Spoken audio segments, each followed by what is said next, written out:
వధువేమో అలమేలు వరుడట శ్రీవారు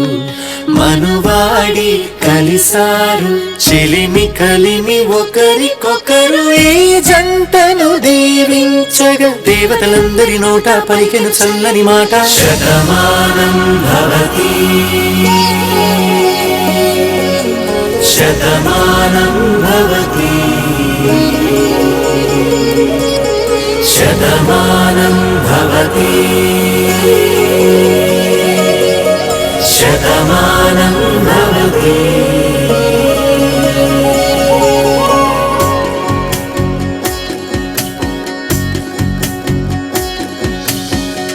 మీస కట్టు కుంకుమ బొట్టు కంచి పట్టు పంచే కట్టు అల్లుకుంది అనుబంధము మమతలు ముడివేస్తూ తను తన తాళి బొట్టు ఆమె తన ఆయువు పట్టు ఏకమైంది దాంపత్యము 7 అడుగులు వేస్తూ నాలో సగం నీవంటూ నీలో సగం నేనంటూ జనుమలు జతపడువలపుగ ఇరు మనసులకొక తలపుగ కలగలిసిన ఒక తనువుకు